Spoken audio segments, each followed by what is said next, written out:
Shambho Shankara.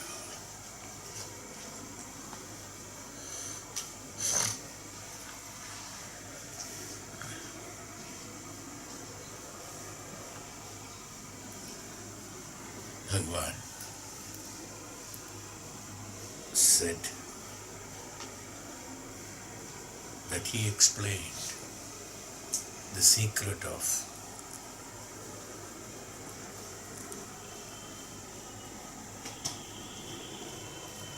influence of gunas on the mind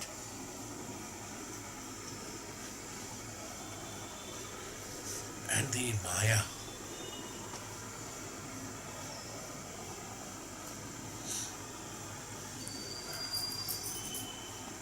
which creates the obstacle for the antaratma, atma to get emancipation.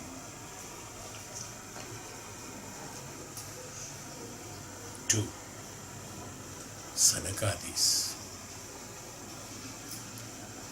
when Uddhava asked for it. Uddhava wanted to know how Bhagavan explained to those great saints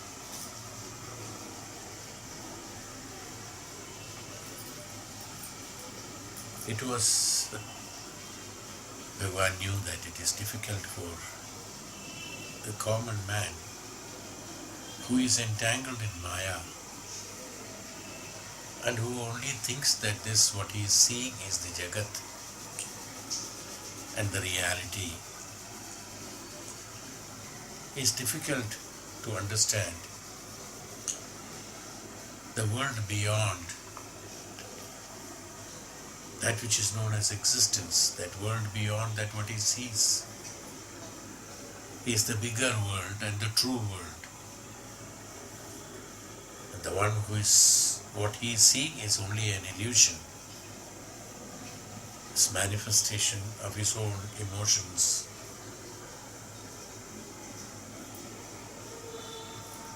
Based on his karmas and mind.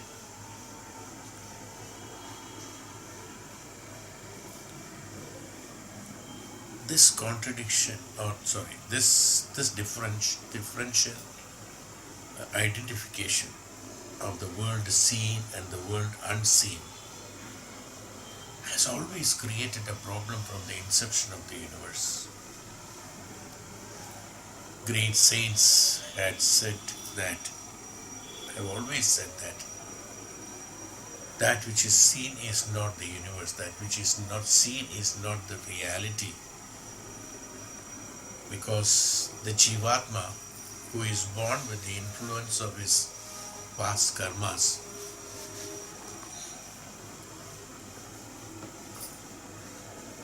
looks through his experiences.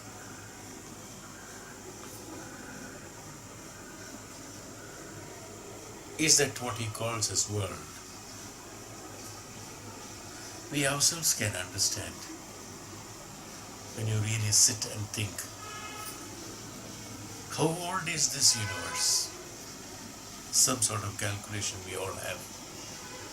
Scientists have told that it is so many years old. Out of so many million years, not less than that, 4 yugas have passed. In so many million years, how much is a man's life?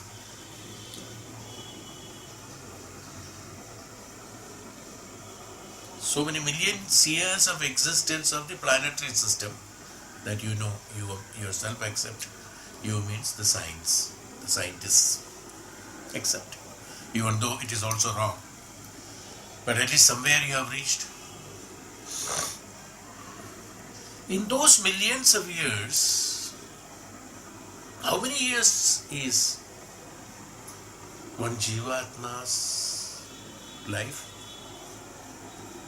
What is the percentage of it? Right. Whatever it is, X percentage, X, 100 years, 120 years. We claim that in this 100 years, I know the Jagat of thousands of millions of years is what I claim. Now you can imagine what I want to say. This is how we want to think, you see. Is it true? But don't you think that each one is thinking that is true?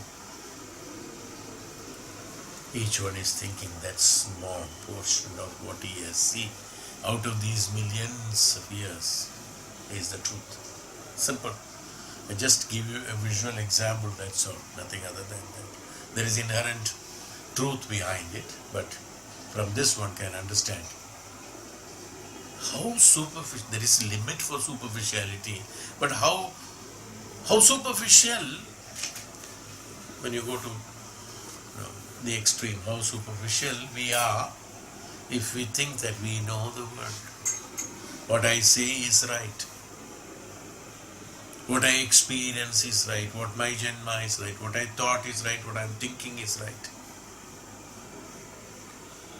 So it's difficult. Therefore, it is all, many people might think that, oh, do you think that, oh, I cannot understand these small languages, I mean, these small sentences, words, what you're talking about.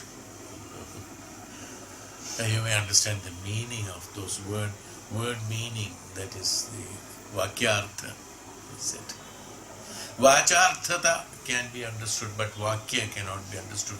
Vacha cannot be understood. Vani cannot be understood. That's why it is known as Vani. That is beyond your capability of understanding, because you want to understand one word, you require janmas. The understanding is not just listening and knowing and the meaning of it. Understanding is that, experiencing that. That's called the karma. Experiencing that. How do you feel the heat? Unless you feel this is called the heat, how do you know what is the heat? Unless somebody who is in frosting cold, suppose somebody in Himalayas and frosting, entrapped into we have seen that mountaineers, they get entrapped for number of days under the snow and they survived, and you ask them their experience, and what, even if he experienced it, even if he explains each and every tidbit of it, how much do we understand? Whatever we think, we can only think that it is very, very, very, very cold. That's no. And beyond that. But as far as he is concerned, the cold that what he is explaining cannot be understood by you. Neither he can explain it, nor you can understand it. Can? It's not possible. That's why Bhagavan said that it's not possible for one who is entangled with Maya. That means you are experienced only up to a certain limitations, and your understanding is only within those limitations. Your knowledge is only within those limitations, nothing other than that. You have to grow beyond that understanding. You have to grow beyond that. What you know is called the knowledge. We always said that. That which is there in the existence. The existence is not that what you are seeing. The existence is that symbol. The existence is that which is existing. That's all. Whether you accept it or not. So the grihastha is only a few years, 80 years to 100 years or 120 years maximum human life. How many such janmas are required to undergo this millions of years of existence of this universe? Physical, I'm just talking about. So you can understand from the inception of the universe, from the inception of the creation, beyond the creation, knowledge beyond that. From where the inception of this has all started. And what is the truth? This can be understood, because if there is something, the beginning of that can be understood, can be seen, can be experienced. The only thing we have to travel towards that, that's all. Simple, no? The traveling is that what is being restricted by Maya in the materialistic world. Is why Bhagavan, That's why we always said that such knowledge, that such wisdom, that such knowledge, it's a revelation. It is not taught, it is not educated, it is not understood, it's not memorized, it cannot be remembered. Because in all these things they have got limitations. They have to go beyond these limitations. But even then, when Uddhava asked this question, being in the entanglement of the Maya, he has an intention to evolve, having stayed with Bhagavan for 1400 years, 140 years. He had an intention to grow beyond and understand it in order to reach the messages to the Grihastha Ashramis. So he would like to know how he is explaining things to Uddhava is in the light of his knowledge that the individuals are entangled in Maya and how these things have to be told, because there is a limitation up to which he can advise. Beyond that, he knows this cannot be understood and it cannot be experienced. But Uddhava wanted to know, how did he explain this to those who have already gone beyond Maya? Sanagadis are beyond Maya. This he had an inquisitiveness to know that how this knowledge could be seen from the angle, through the eyes of those Anagadis, how it would have looked like for them. He wanted to experience it. It's wonderful.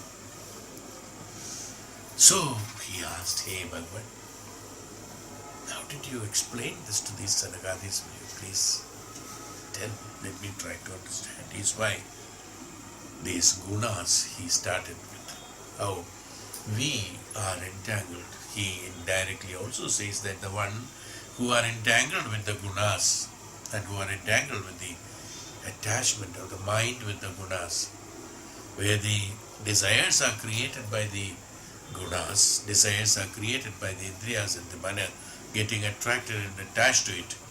One who gets entangled with those desires, it's difficult for him to go beyond that, because he can see only up to that limit. That's all. I told you in some occasion during the course of this or in Chandogya Upanishad or in this itself, I don't know how to think. What's the basis of how to think? Do you remember? From there it begins. So if we can do that, if we can practice it, the million years is not the factor.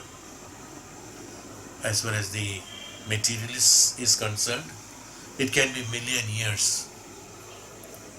But as far as the spiritualist is concerned, it's a fraction of a moment. Because once he knows the truth, the millions of years have no values as far as when it is compared to the truth is concerned. How many years is the planet of Earth is living?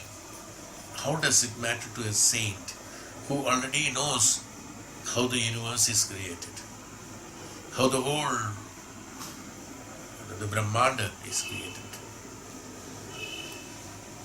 They are all fraction of seconds as far as he is concerned. They are all small experiences as he is concerned, because it doesn't have any significance as far as the progress of a person is concerned, as far as the knowledge is concerned.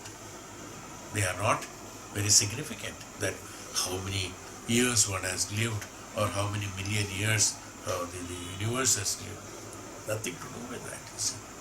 So in such cases, whereas importance is given for us each and every moment's time in the Grihastha Ashrami, he should be a Grihastha Ashrami, not a Grihastha. Grihastha is a Prarabdha. Grihastha Ashrami is a saint, is a brahmachari who is going through the experience of the Grihastha, is called Grihastha Ashrami. There is difference. One who is entangled with Maya, one who is entangled with desires, one who is entangled with attractions and attachments, he He is a grihastha who is only experiencing these. But he has to experience these with the knowledge of the brahmachari, with the knowledge of the great saint. Is called a grihastha ashrami. The one who identifies the grihastha as an ashrama. The one who is identifying the grihastha as an ashrama gets liberation from the karma and from the grihastha. The one who is living as a grihastha gets entanglement in the grihasthi. I hope you understood what I mean. Because he would like to experience it more and more. Whereas grihastha ashrami, he has experienced it each moment. And the other one is wanting to experience. That's why he said about the desires. The gunas will based on the gunas in a person, tamo, rajo, guna, sato gunas. His entanglement of the desires also is based on that. The desires will be looking at the gunas of a person. That's why we say, by looking at the character of a person, we will know what is his basis, what is his idea, what is the character has to be, it's very important. Externally it is not visible. Internally only it can be understood. And who can understand your character? The true character of yours can be understood. I'm talking about the materialistic level. I'm not talking about a saint or a guru who can see you beyond what you are. I'm not talking about it. I'm talking about a normal person who is living in this universe, in this world, in the materialist world. How can he understand what is his character, or how can he be identified which character he is? Who can understand what is his characteristics and character? Who can understand? Only he can understand. No? Nobody else. The true character of a person is understood only by him, not by others.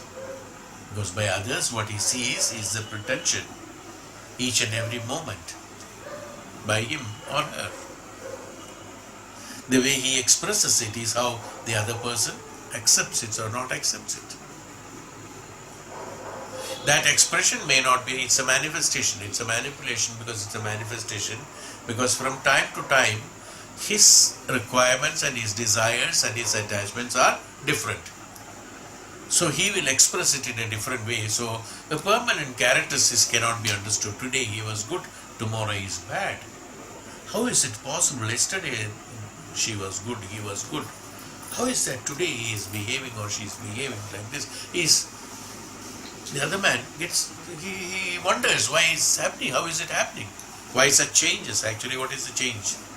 The changes are not in his character, actually changes are those which are in the emotions and attractions, attachment, desires temporarily from time to time. I told you about the ego also. From time to time, the ego, even though we generalize the ego because the characteristic of ego is the same, but for each incident, for each moment, you have a different ego created from the ego center of yours, from your intellectual center. From the ego center that aham is the ego. Aham is the ego center. Without that aham, the thought of aham, the thought of I-ness, a jivatma cannot function. A man cannot function. He has to say I. This is there. But the I, who is that I, that we don't know. That's a different thing. But that's called the intellectual center. That aham, the knowing of the aham. So when you identify who is this aham, that's why they say that identifying the self. The aham is that, the feeling of the aham. The feeling of the aham in the jivatma is created only for the jivatma to perform his duties, his karmas in the right manner. Without that aham, the jivatma would not be able to function individually, independently. So that aham has to be there. This creation of the aham is, because it's a representation of the Atma, Paramatma, is the aham. But that reflection of the aham, that's called the center of ego center. In everyone there is an ego center. That ego center is meant for, it is that ego center who liberates you from the karma and gets a karma mukti, and the ego also is lost in that. The aham is lost in that. The aham, the identification of the aham becomes totally different. Is the principle. Do you understand what I am saying? We have to grow to that. These are all meant for the ones who would like to understand, identify, experience and go beyond these monotonous experiences of number of janmas. You had been experiencing it in all the janmas. What is new there?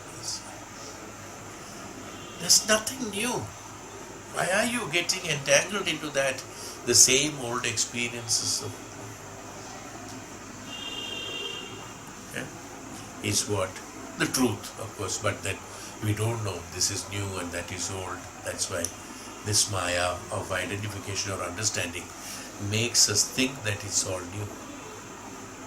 How you enjoy it?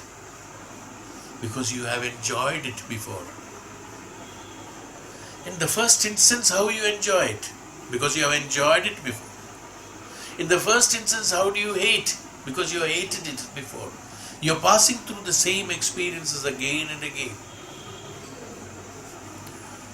Yes. Your expectation of enjoyment. How do you create your expectation of enjoyment? Based on your experience. Everyone has got different enjoyment. A saint's enjoyment is sitting in tapasya, and then identification of the Parabrahman is his enjoyment. A child's enjoyment is something else, and another person's enjoyment is something else. Each one's experience is a Jivatma undergoes the same cycle of experiences and then creates his enjoyment and the struggle and the realization through that the relationship between the past and the present. The relationship between the experienced and the experiencing. That's why it is. We would like to experience because we are sure of it, you see. Last Sunday I had this experience. Let me go this Sunday also because Sunday seems to be better. I have fixed up Sunday is better to go. But all the other days that is existing and other people are going other days. But for me Sunday is better because I have experienced it. I have decided. I have blocked my mind only to that extent. I would like to experience only on. See, Monday one Monday one goes there and something happened or not happened, but did not enjoy it. See, I told you Sunday is only better. Is it not? Fix that. Is it when you analyze it? Is it true? It's foolish, is it not? When you analyze it. But we don't analyze it, we conclude. There's the point, you see. We conclude, that is it. What I thought is right. You have to analyze each and every desire is right. Now, if you want to go beyond it. How to identify? Many people ask, how can I say this is a good desire or not? The desire comes.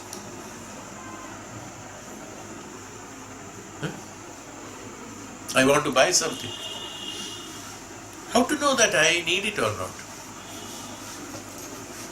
Do we buy only those what we need?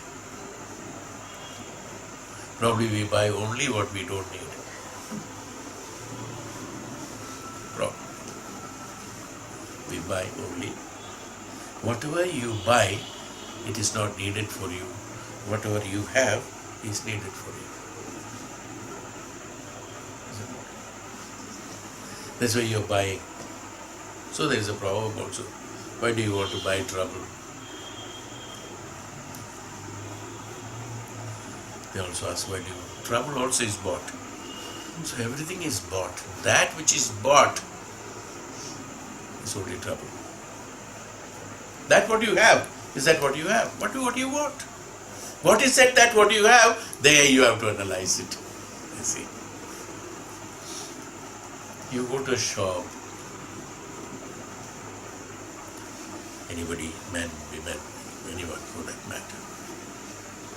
You choose particular fabric. It looks very nice in the showcase, no doubt about it.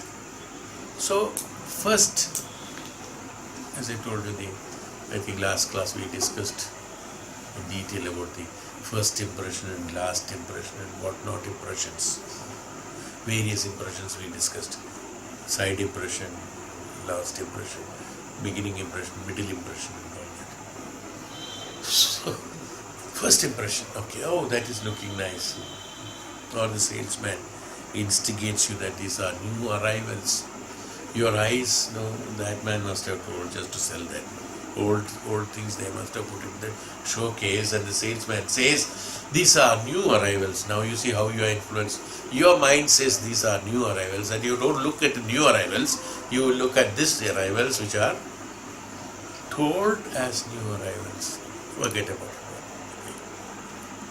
So you have no discrimination capacity, so we have to accept it because we have no textile technology is not my subject, so I don't know. How can you blame me for looking at the old, not looking at the new arrival? Fine, I do agree. Whatever you choose, what you do, even though in showcase it is looking very nice, beautiful, yes, wonderful, color is good, design is new, all that.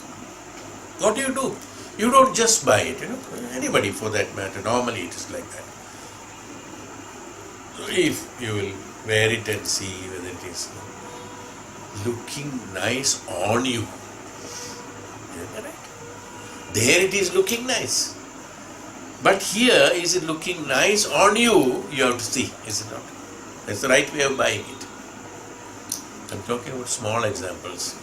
You can understand better. You should know it may be looking nice, but it should look good on me. Then only I should buy it. That's very genuine, very right. Absolutely right. The people who are not doing it, it's not right. You should do it. Whether the color is matching, whether things like that. We are careful on those material purchase, whether it is those which can be compared like this, whether it is matching or suiting me or not, we do it. We definitely do it.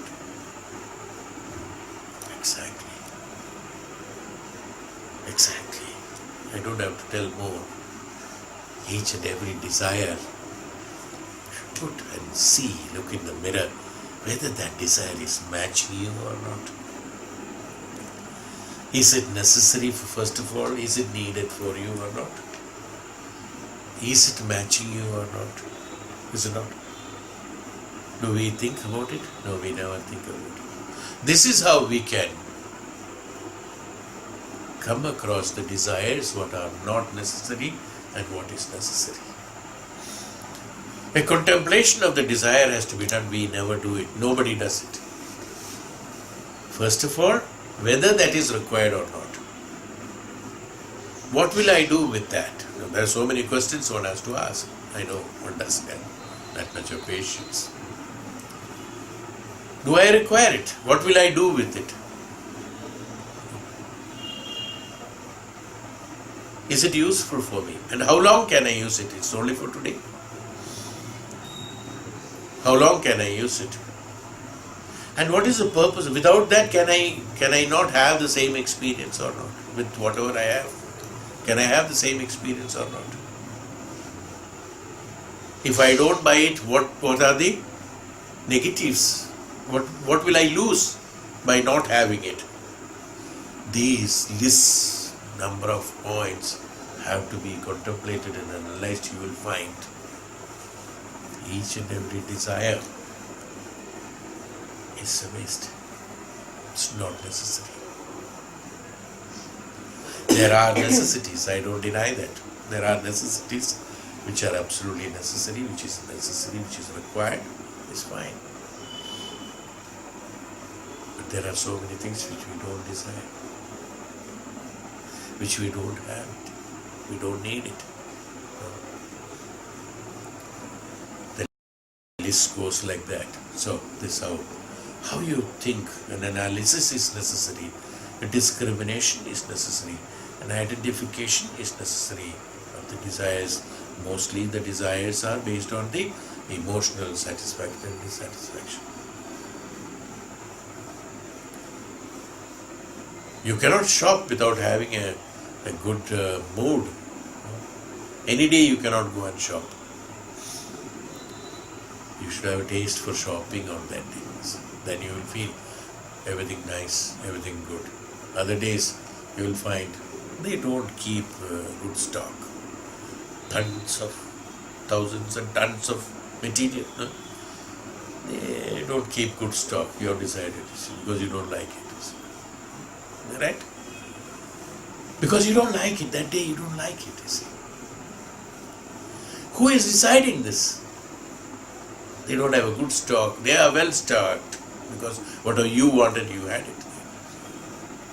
Well stacked. Are they well stacked? No. But you have decided. Because they are all, I'm talking about the small things so that you know you can go into deeper ideologies from those small identifications. You can go to bigger.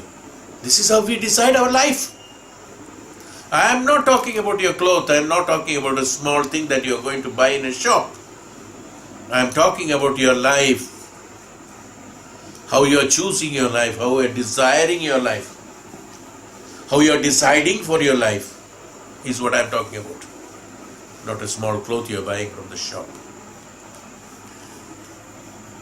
Bhagwan, gunas. This is how it goes. It goes on like this. Yes. They are based on gunas. How are you identified? Gunas. How are the gunas have come? Gunas again have come based on the experiences that you have. You have entanglement. These gunas can be changed. A tamoguni can become a satoguni, no doubt about it. We have seen in the past various experiences in our Puranas and Vedas, Upanishads, and great saints. All the saints who are born like us have become great saints. They are also born like us as small babies to a mother. They have become great saints, great knowledgeable people.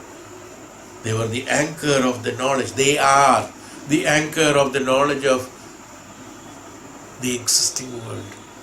Today what you are talking about, the modern and modernization and innovation and discoveries, they are all based on that knowledge of the Vedas and Vedic science. Nothing other than that. And this established factor have been created by those who were born like us. Because he could identify the knowledge. He could change the gunas that he was born. Get into that sato guna, then beyond turiya avastha. This is the importance of the gunas. We are talking about gunas, I think, last few shlokas. So now let's go to the 25th shloka. This is the basis what we had been talking about last. 25th shloka. 26. Yeah. 26. Okay.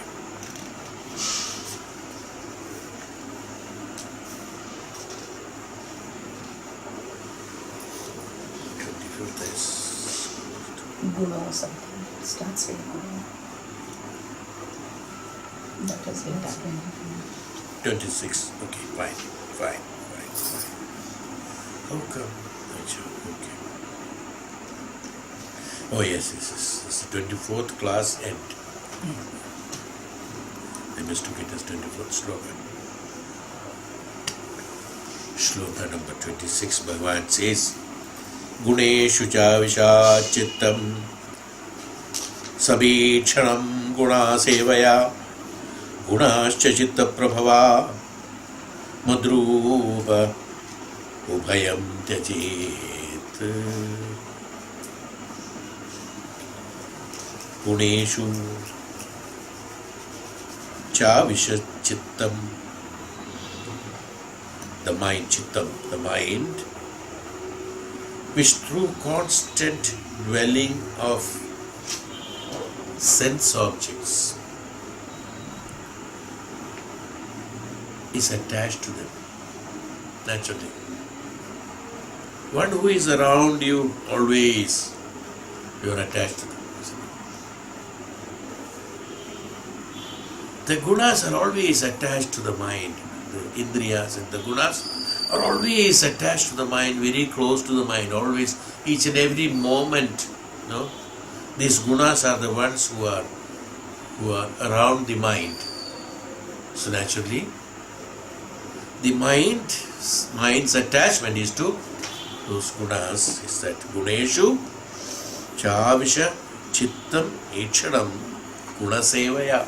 Why? Because gunas are the ones who are doing the seva of the mana. For anything and everything, who we depend on? The one who is closer to us. No? Who is close to the mind? Gunas. So he is always taking seva from them, sevaya, constant dwelling of sense objects. What are the gunas? Gunas are absolutely based on the sense objects.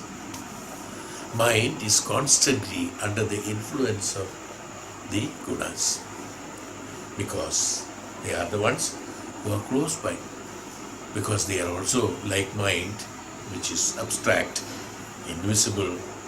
They are there because, as I told you in the previous classes, probably I must have explained you, that they are like parasites to us, and we are nurturing these gunas to grow in us. Mind is telling, please don't leave me. If you go away, who will take care of me? That fear. Gunas are entangled. The mind is entangled.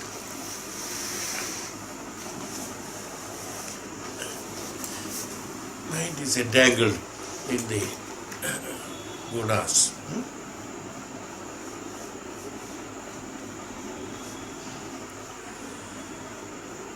Which through constant dwelling, he depends on them very much.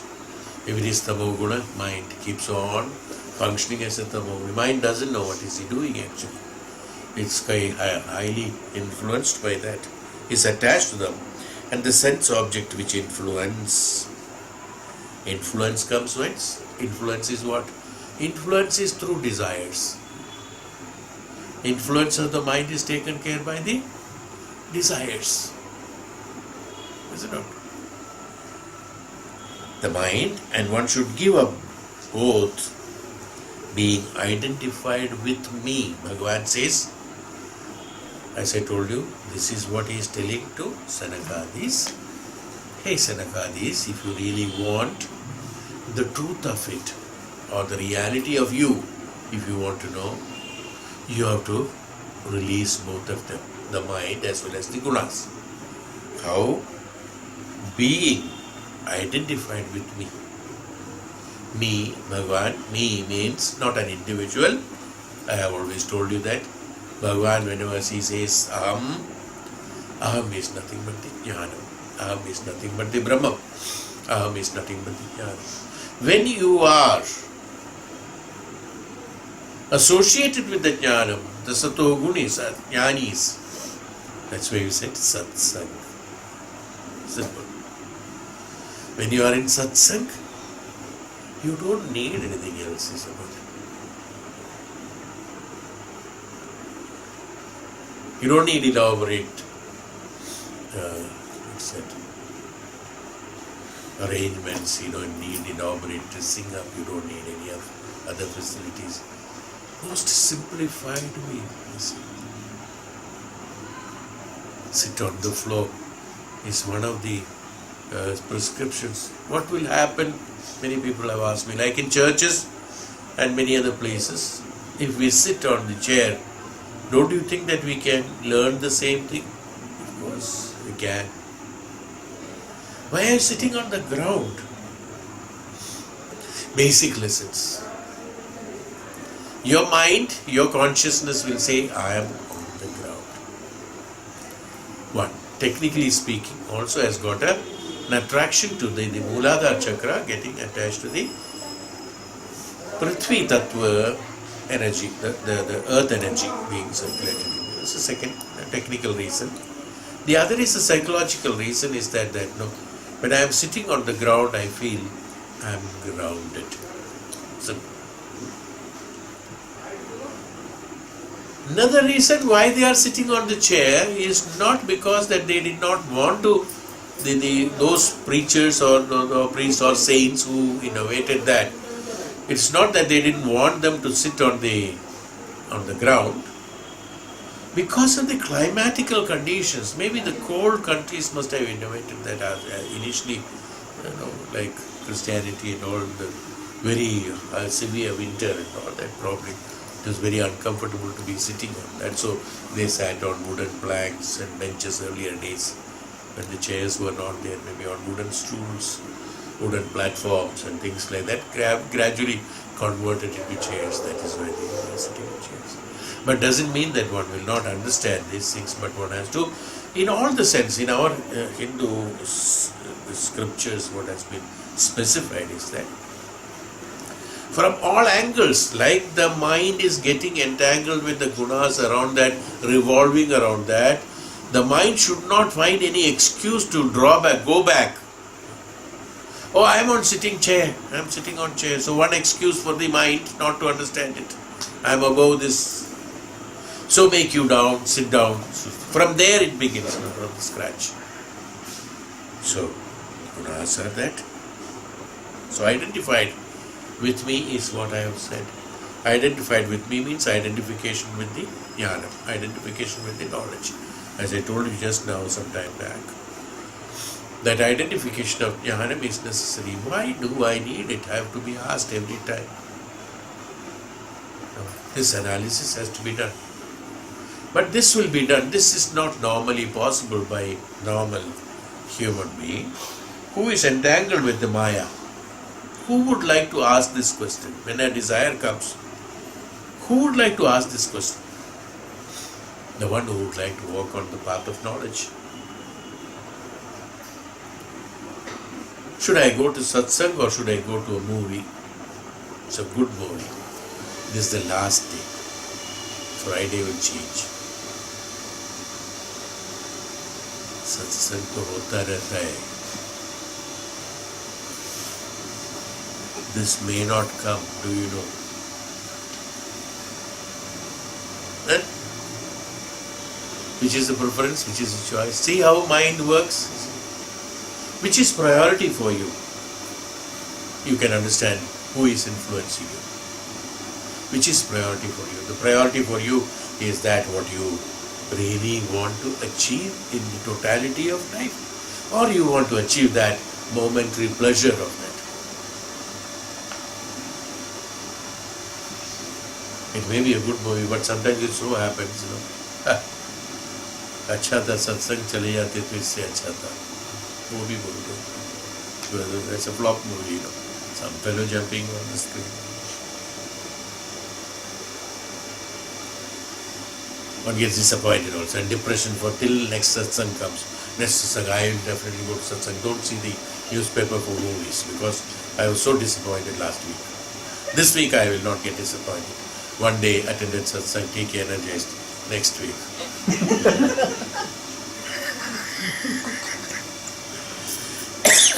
Shiva Shiva, Shiva Shiva.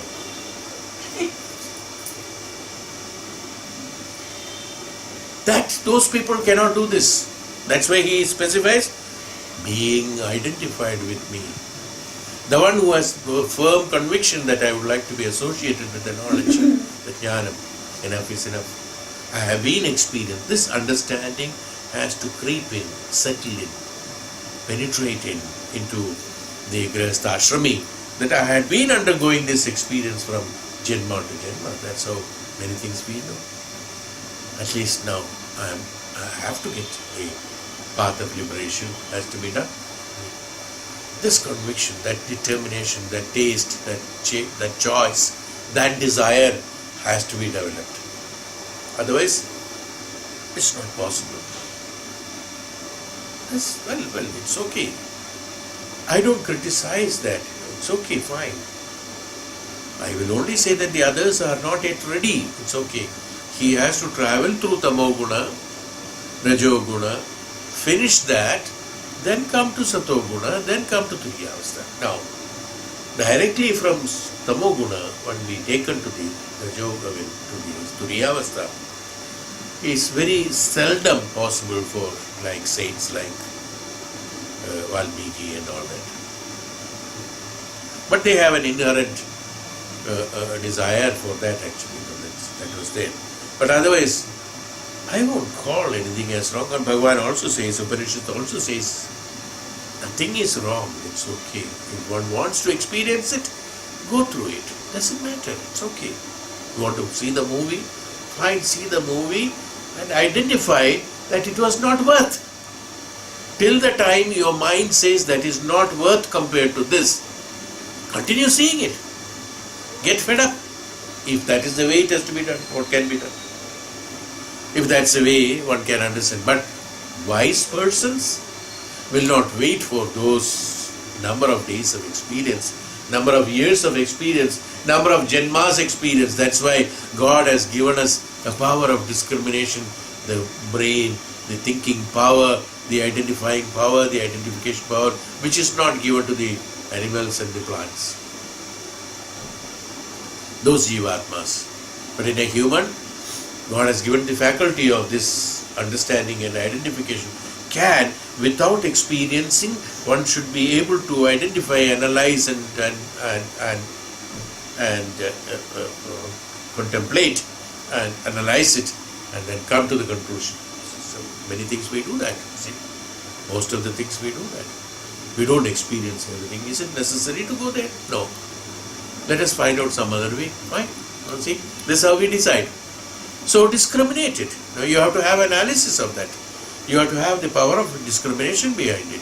You have to have the contemplation behind it. Is it necessary that? Is it absolutely necessary? Then it's okay. When we go. If it is not absolutely necessary, I won't go. I decide it. You see. How do you decide it? Because of the power of discrimination. This capacity has been given to us in order to identify which is good for you, which is right for you. How can you overcome from the tamoguni to satoguni, from rajoguni to satoguni, and for the satogunis how to overcome from satoguna to turyavastha, beyond that.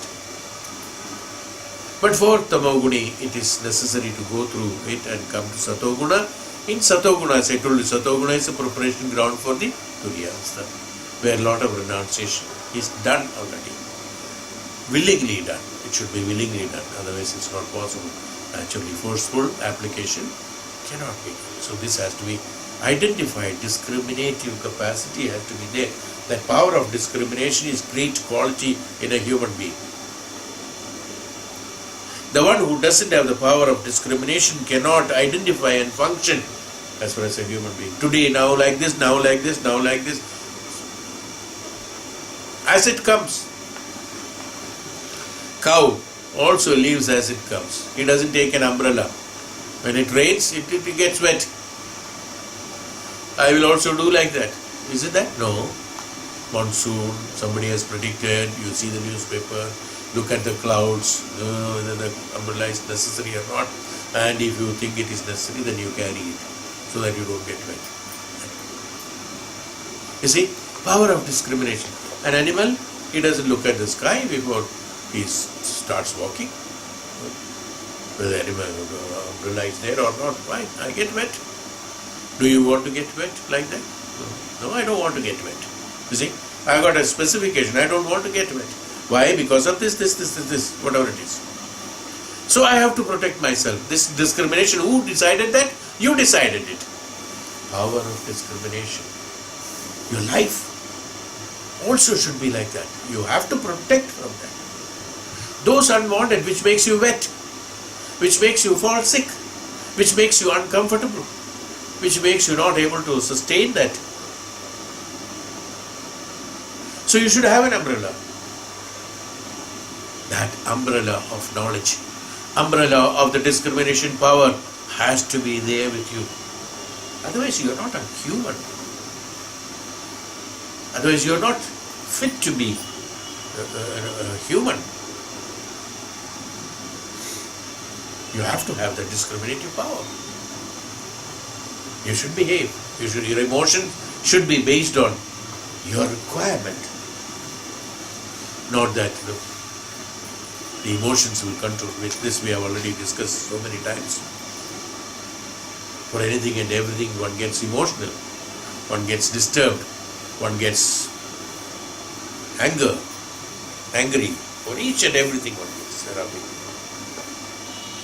For each and everything emotion. For each and everything, jealous, good, bad, everything. These influences have to be reduced by your practice, by your control, by discriminative capacity. Otherwise, you are not human, you are inhuman. You have to practice it, that's all. How do I do it? You should practice it. Because you have to. Your dependency is on that emotion. You think. Is that emotion protects? We used to management when we discuss in the management classes and all that. There are old days. Nowadays it is not there. Old days, the management when we were working, not in the present generation, or even earlier than that also, of course, throughout.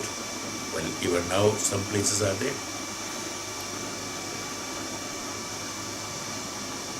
The superior. It's like a terror. He will shout down you, whether it is you are right or wrong. What is being told has to be done. If you express something, even though you are right and things like that, the first thing is that they shout at you.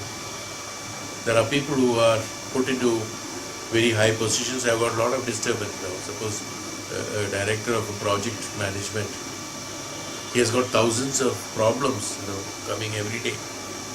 Now if he gets angry on each and everything, because what happens is that it depends on his capabilities.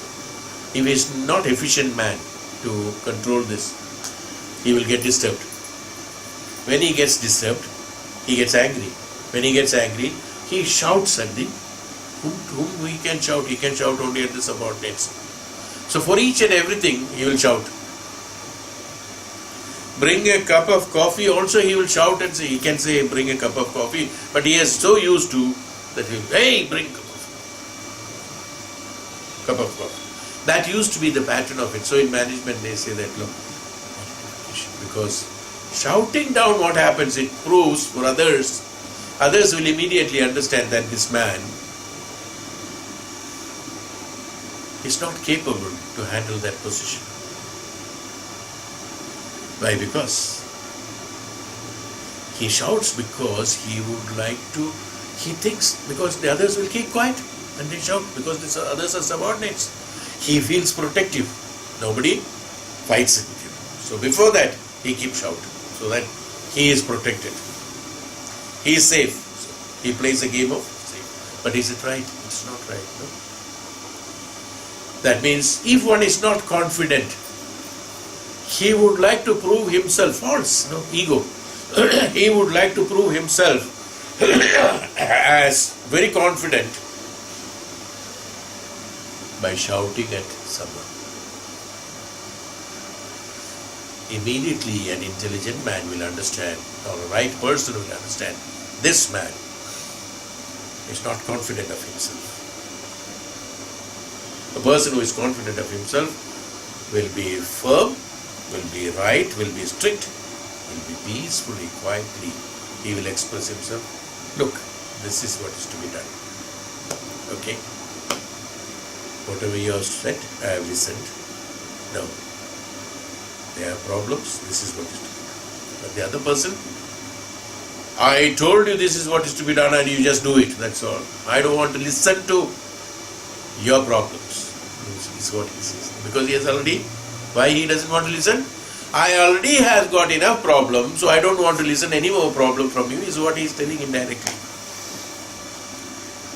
The man who is shouting is only the man. You can immediately say that. You can see anywhere.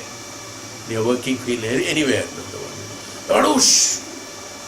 Shouts at others. Not shouting is not speaking in louder voice is okay. But shouting and shouting down others is based on the no confidence or self-confidence is not there. Gunas. You understood what I am trying to talk to you? We have to develop that confidence in us. Why? Because our practices are wrong. We have to depend upon that me, what he's talking about. That's the knowledge. Jnana. Why am I shouting? What do I want? What do I really want? I want the thing should be done.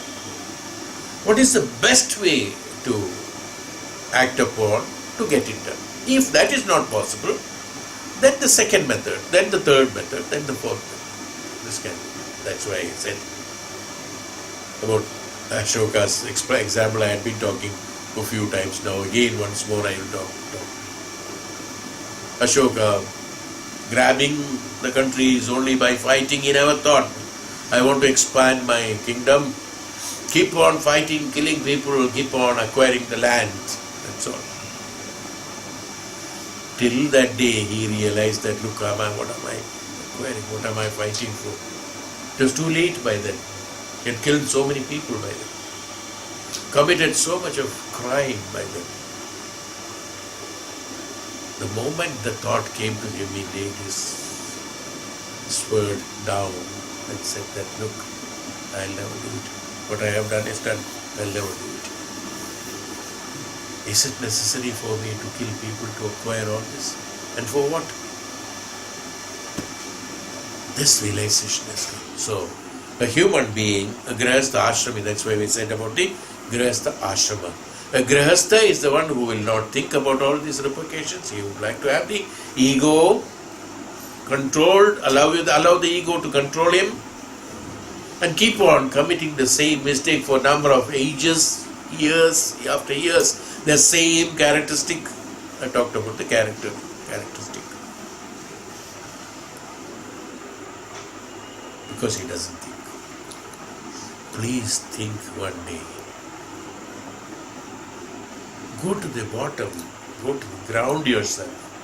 Nothing wrong.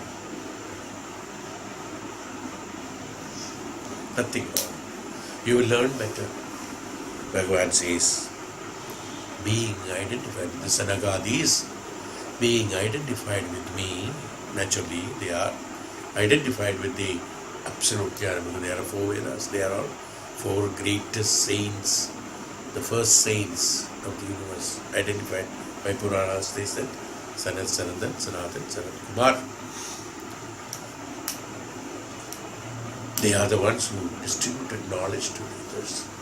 And to them Bhagavan said that this is what you are supposed to do. When did he say this?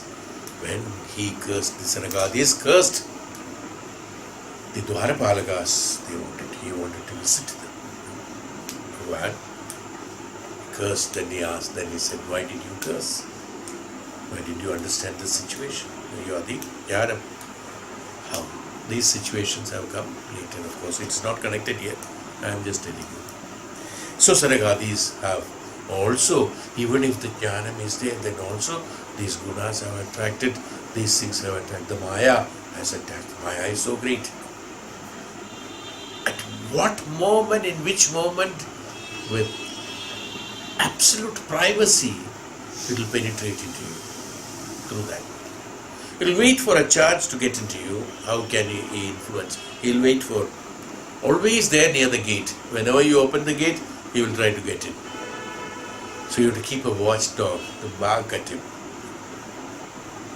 The Maya. Who is the watchdog? Jnanam.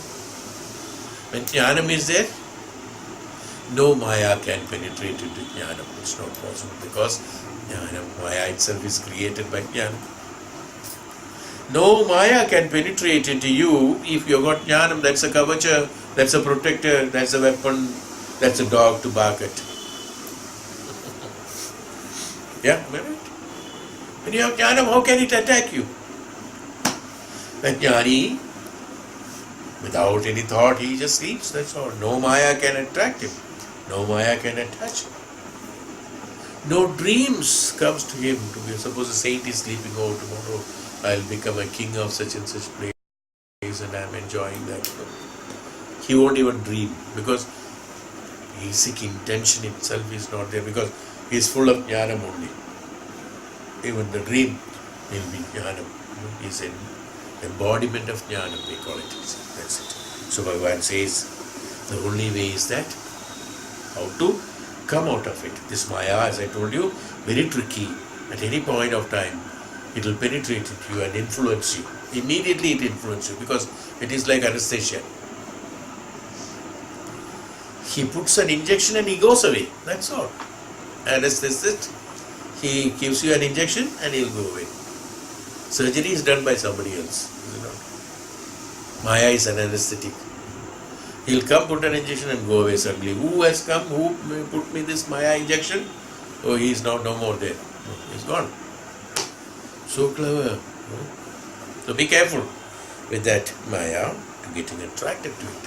For this, we have to prepare ourselves to have discriminative power, and to have the discriminative power, we have to have the jnanam, the Vedantic jnanam, Vedic jnanam, and the jnanam of the life living, as we have always explained. A lot of examples I have given through Upanishads and Adi Shankara's descriptions. The next shloka Bhagavan says on the 27th shloka,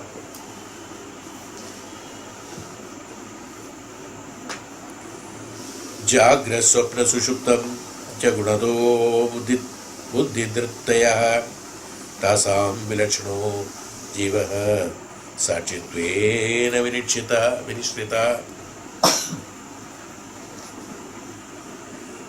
Jaga swapna sushupta, we know that. Wakefulness, dream state, and the sushupta avastha, profound sleep. Status of profound sleep are attributes of the intellect, the gunas of the intellect, being due to the gunas. The self is distinct from them. The self is not that, distinct from them, since it is conclusively proved to be their witness. The self is the one who is witnessing. Who says I am a tamoguni? Who says I am a rajoguni? Who says I am a satoguni? I am in wakeful state, I am in dream state, I am in profound sleep state. Who says that? The witness says that. That's called the Atma, who is not involved in it. It is the intellect or the ego center who is the one who is involved in it. Tamoguna, sleep state is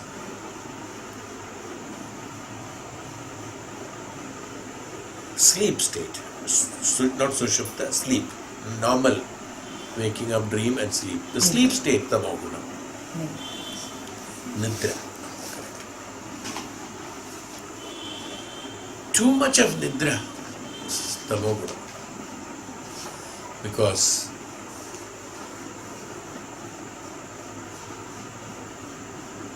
it is unactive, no? Inactive or unactive? Unactive. It is unactive. Yes. Inactive means active, but it should be active, but I'm not doing it, is inactive. Unactive. So, tamoguna. Too much of sleep means, again, don't think that only lying down and sleeping is considered as sleep. No. What is sleep? Not only just lying down and sleeping, but people who are lying down and sleeping also must be very highly conscious about many things. It's not that. Here, the sleep means nidra. Even though the meaning of nidra is sleeping only, no doubt. But sleeping is not only the sleeping what we understand as lying down like Kumbhakarna for 6 months, nidra avastha. What does it mean by nidra avastha? Physically, Kumbhakarna has been shown as 6 months nidra avastha, 6 months jagrita avastha, according to the Puranas talking about. What is actually nidra avastha? Can anybody sleep 6 months? Is it possible? Let him be an asura or let him be a human? We can very logically understand it's only a child's story for bedtime story that was 6 months Kumbhakarna was sleeping, and any amount of waking up he will not wake up. No, is it possible? It's not possible. But then, what is that? Symbolic. No, that's sleeping 6 months sleeping. In the sense what? Nidra avastha. So Nirdevatvam he wanted, so he got Nidravatvam from the Mata Saraswati twisted the words, they say. According to Purana, they say that Nidravatvam. Nidravatvam, that means let me be sleeping. Okay, Nidravatvam. There are so many people who are in the Nidra, even in the waking state. The one who is not conscious of the realization, the truth, is called Nidravastha. That's all. Not physically closing the eyelids and snoring like me. I snore. Most of the people snore, they don't accept. Nobody has accepted so far I am snoring. I snore. No. Everyone denied. Oh, no. What are you talking about? I never snore. Because he's in Nidravastha. He's not aware what's happening. That is what I mean. That the one who is not knowing what is happening is called Nidravastha. You are opened your eyes and you are sitting. You have opened your ears, cleaned your ears from ENT and came and listened satsang. Nothing has gone. Nidravastha.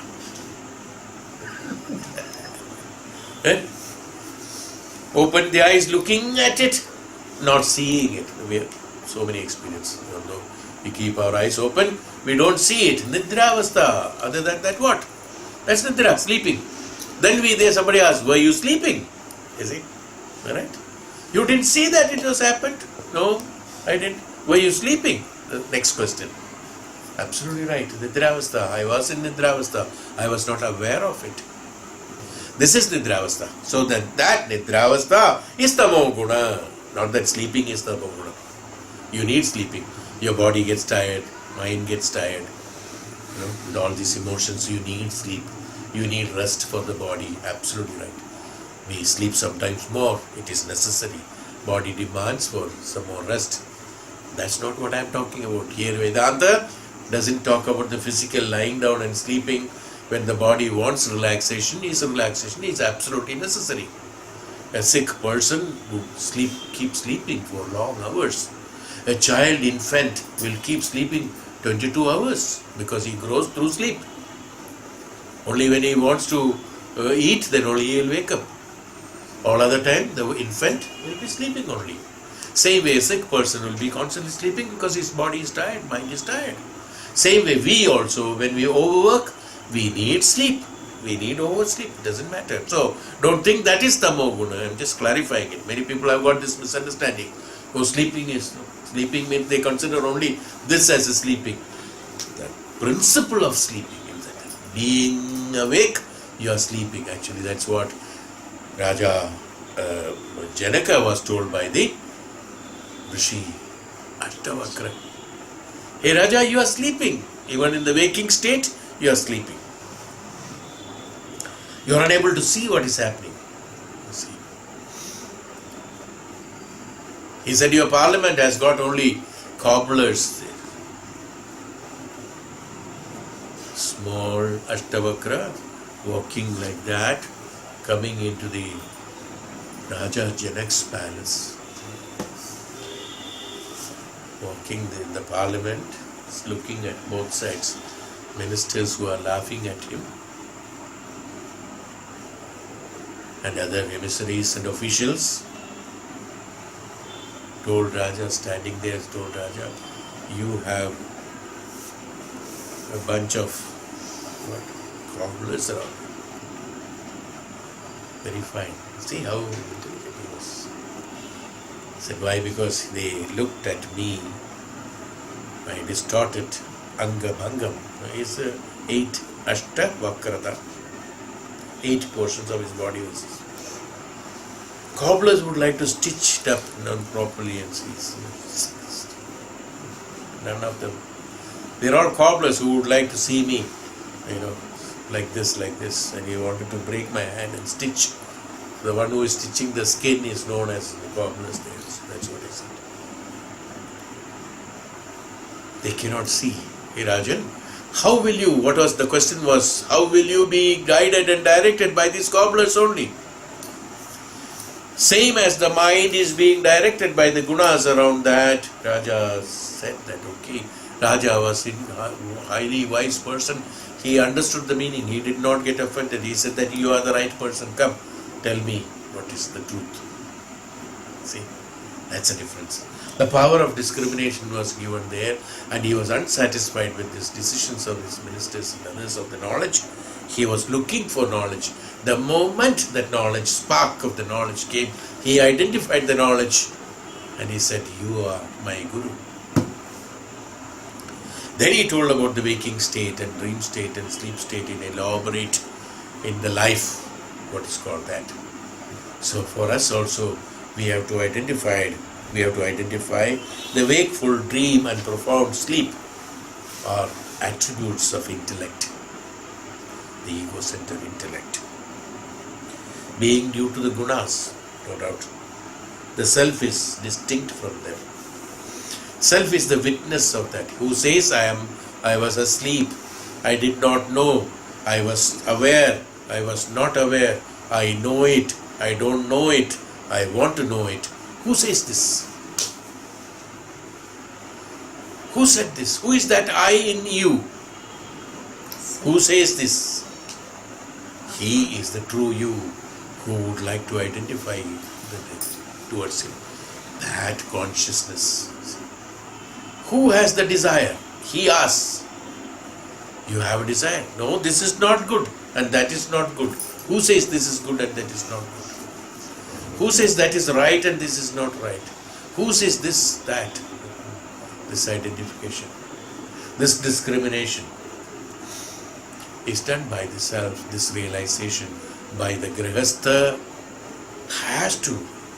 Ashrami has to really undergo this, understand this. By his daily, every day-to-day experiences, he has to come out of it. He has to spend little time for his own realization. Do your duties. You have been born in order to execute your karmas, your duties. Please, go ahead. As I always said, everybody cannot be a guru, everybody cannot be a saint. That's not possible. Everybody cannot do that because they need certain amount of discipline, certain amount of jnanam in them. Where the following of that has to be done because that is their way of living. Jnanam is their way of living, the purpose of living, the life, the he himself. That is jnanam for him. For him it is totally different. But for you, it is a karma that you have to execute also. So you have got a body, you have got a mind, you have got a grihastha. You should be a grihastha ashrami. Don't be a grihastha, be a grihastha ashrami. In grihastha ashrama, you have got a lot of duties to execute. Execute the duties, but spare good time, 2 hours, 3 hours a day for the inner self, aham, that aham, who is the witness of all this. Even your grihastha ashrama, he is the witness. What you are doing, what you are not doing. He is that witness. Identify that witness. Be that witness. Make that witness the authority to execute the karmas in the grihastha. Everything will fall perfect. Others may criticize. Don't look at that. Others may criticize because they do not know. Who criticizes? The one who doesn't know. The one who doesn't know is the one who criticizes. Yes. Be the one who is executing your karmas in the right manner. As I always told that, for that you need dependency. Depend on that jnanam behind the back of your mind. I said, same words, I think you should remember. Number of times I repeated. Be that in presence of that you do no mistakes. Surrender there. Samarpana bhava has to be there. Then only this jagrita, swapna, sushupta avastha can be made into total jagrita avastha. Total jagrita avastha. You should be in the jagrita avastha. Jagrita avastha, even while physically sleeping, you are in the jagrita avastha. Dreaming, you are in the jagrita avastha. That's called the sato guni, who is in the jagrita avastha always alert. Alert in the sense not keeping the eyes open. No, sitting on a chair, not lying down on bed. These conditions are there only for the physical body and mind. Alertness of the inner consciousness, alertness even while sleeping. In the sushupta also, in sushupta avastha also you are with the Brahman. In the dream state also you are in the Brahman. In the jagrita avastha also you are with the Brahman. Is called the true jagrita avastha, from which a grihastha ashrami has to slowly, at a point of time, he has to go into vanaprastha ashrama. Why we have problem while dying? Because we have never went into vanaprastha status.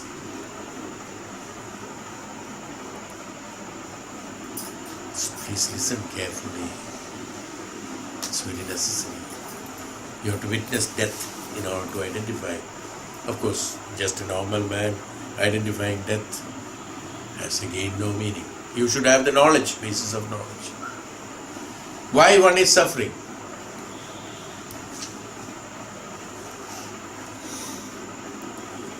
If that individual is suffering because he has not gone into vanaprastha status. The one who has gone into vanaprastha status, sannyasa status,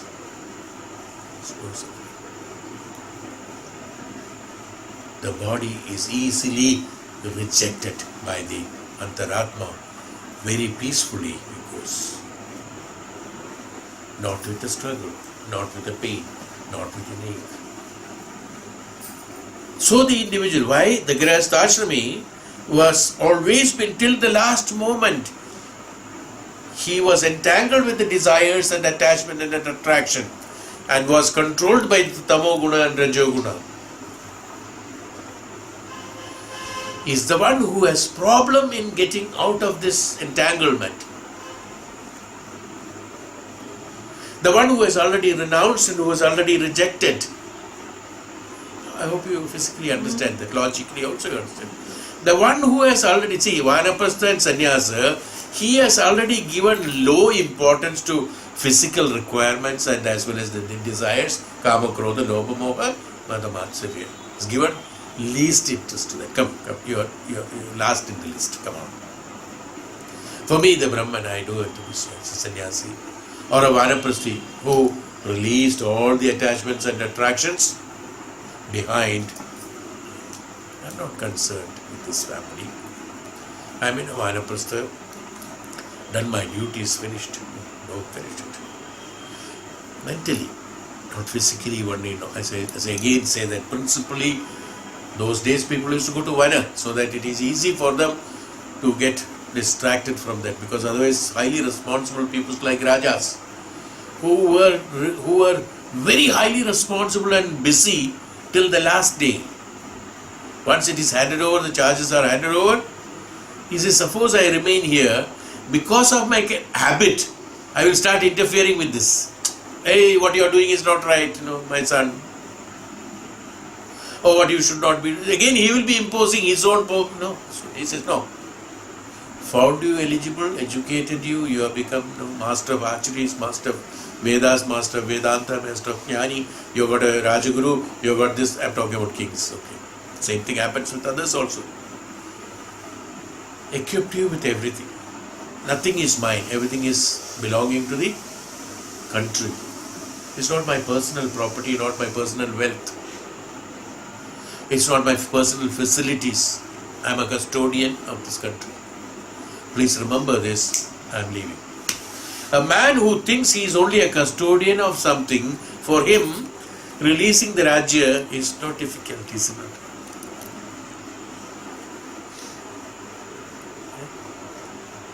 Retiring from the job is very pleasant experience. कल से उसका मुंह तो नहीं देखने का है.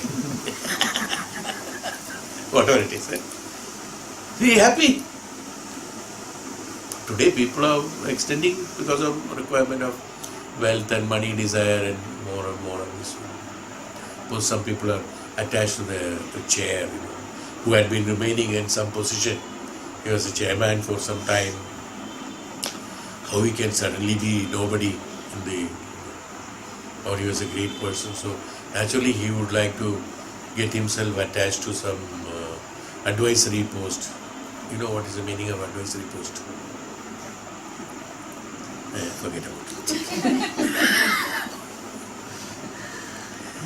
Yeah. Nobody asks his advice. What advice?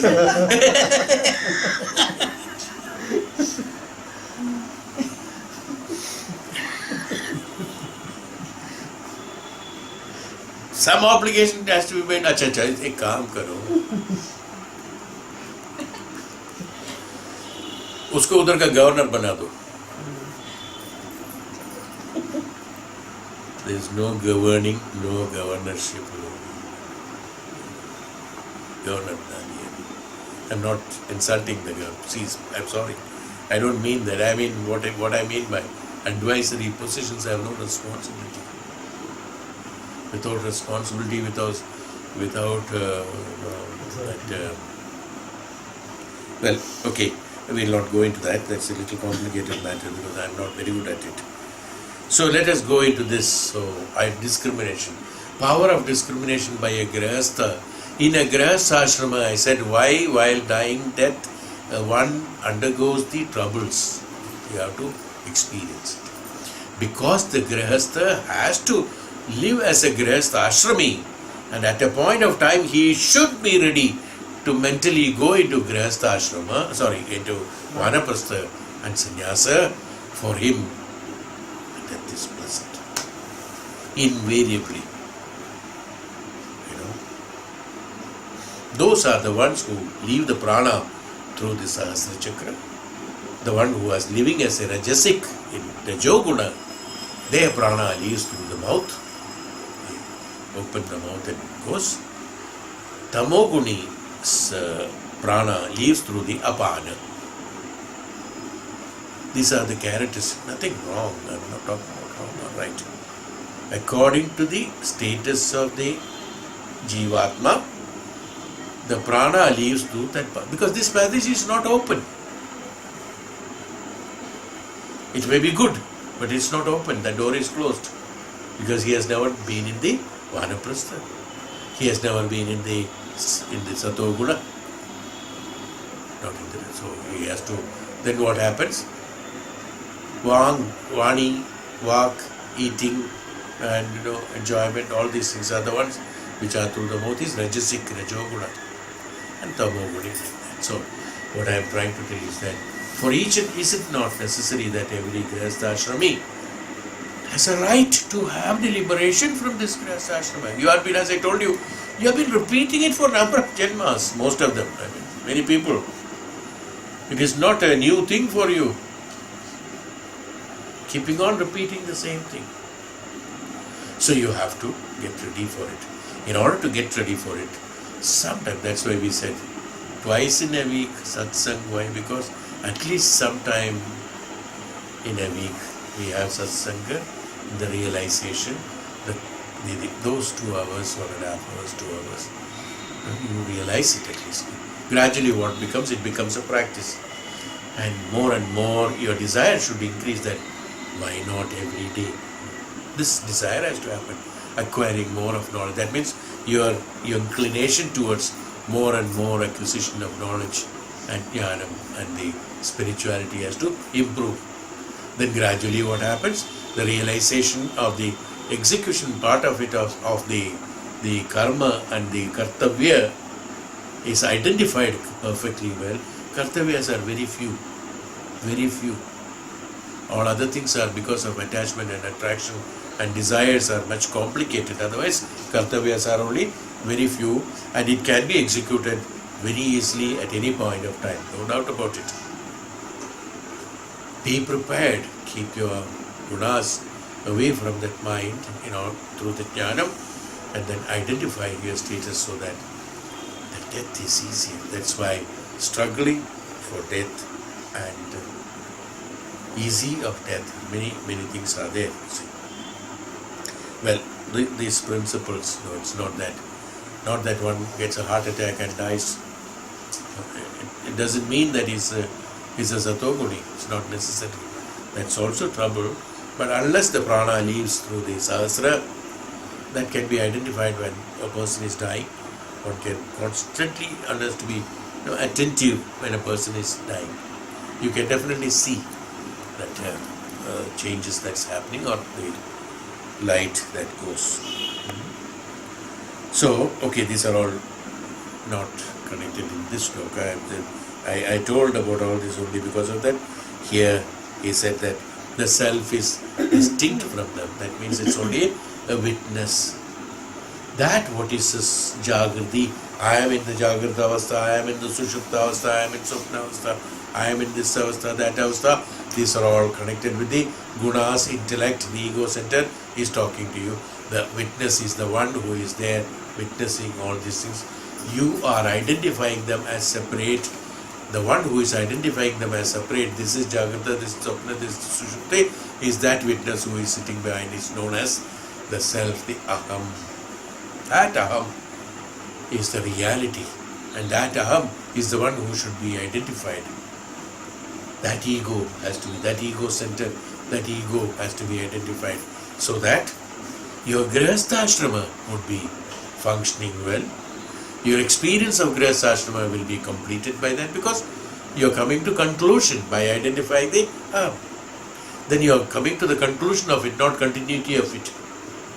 One is not knowing and continuing till the conclusion is derived, but during the process of execution of the one who doesn't know the conclusion, he keeps on wanting to continue the continuity of that which is being experienced by him, and that creates more and more desires and attachments, and he travels through that long path without coming to a conclusion.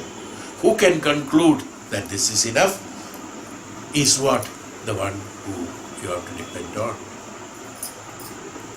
Once you identify that, your grihastha becomes very easy, and conclude it, whatever you are doing, not continue it.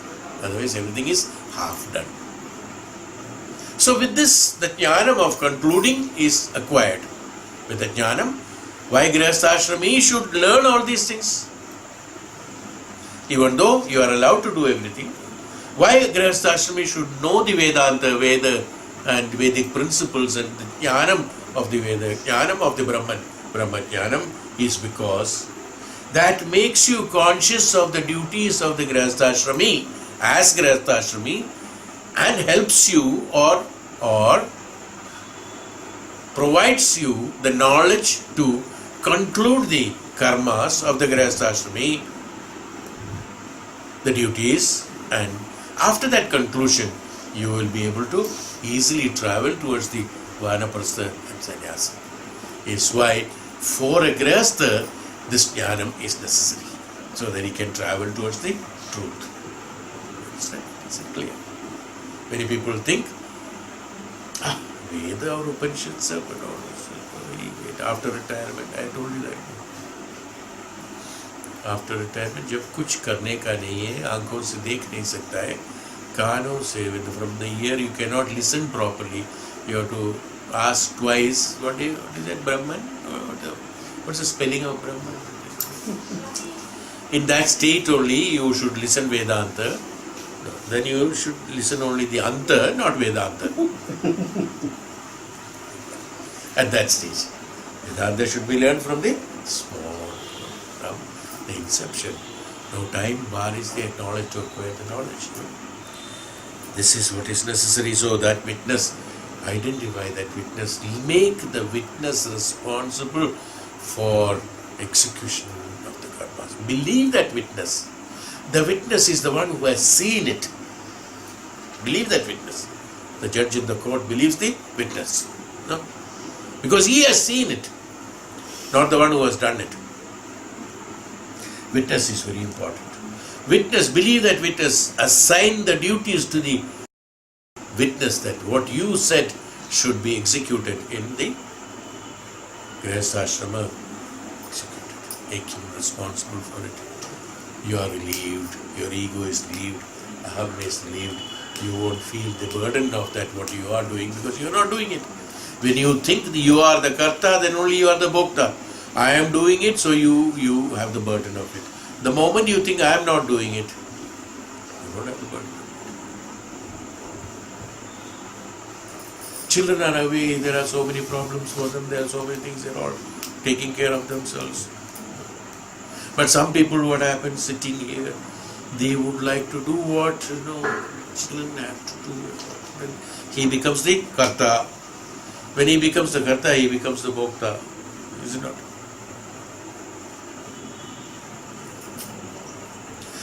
They are handling their life, I am handling my life. My kartutva bodham becomes relaxed. I have entrusted the job to the witness. What witness does is right. Ishwaratu, everything has got its own prakriti, its nature that it has to function. And it has to function like that. You would like to control the nature, prakriti. That is not only not possible, it is foolish.